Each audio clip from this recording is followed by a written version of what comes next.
Trouble in Bohemia is a family-friendly version of the classic Sherlock Holmes story. A scandal in Bohemia, featuring another exciting case for Sherlock Holmes and his friend John Watson as they face a clever and extraordinary lady. This version is designed for people of all ages, making it easy for everyone to understand and enjoy. To make the story more family-friendly, some character names have been shortened and certain parts of the storyline have been adjusted to be less scary and intense. We hope you enjoy it.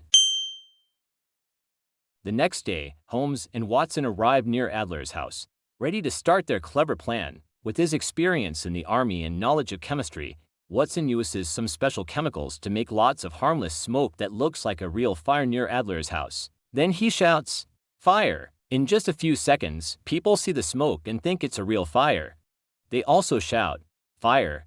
and start to panic. Holmes, dressed as a firefighter, knocks on Adler's door. When Adler opens it, Holmes rushes in and tells her she needs to leave right away. She sees the smoke outside her window and starts to panic, too. Holmes stays calm and watches closely as Adler quickly turns around, takes something from a secret spot in her living room, and runs out of the flat. Holmes sees everything but stays quiet. Then, he helps evacuate the other people in the building. A moment later, Watson puts out the chemicals, and the smoke quickly disappears.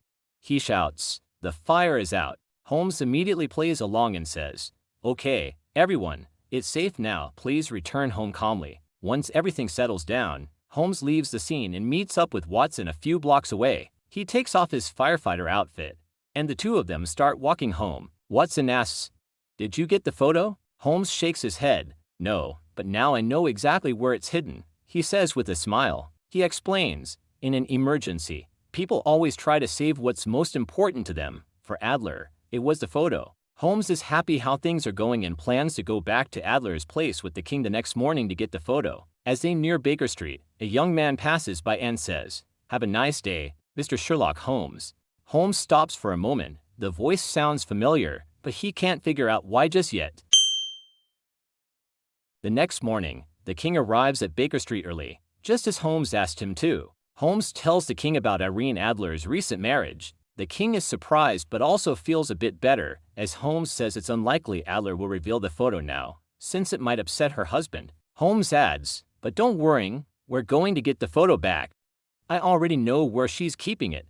Let's go to her house right now." When they arrive at Adler's house, it's empty. A cleaner is tidying up. The three of them are confused. When the cleaner sees them, she asks, "Mr. Sherlock Holmes?" Holmes nods. The cleaner hands him a letter and says, "Miss Adler told me to give this to you when you arrive." Holmes opens the letter. It reads, "Mr. Sherlock Holmes, congratulations on making me show you where the photo was hidden. I knew the king would hire a detective, and you are the best in London. Even though I was warned about your amazing skills, you still surprised me. But after the fire was put out, I quickly saw through your plan. So, afterwards, I dressed up as a young man and followed you and your friend back to Baker Street. I was the one who said, 'Have a nice day' near your flat yesterday. Since you tricked me with a disguise, I decided to trick you back. My husband and I have left England, and we won't be coming back. Please tell the king that I still have the photo, but I will never show it to anyone. I wish the king well with his marriage. Sincerely, Irene Adler." All three men are amazed by Adler's cleverness.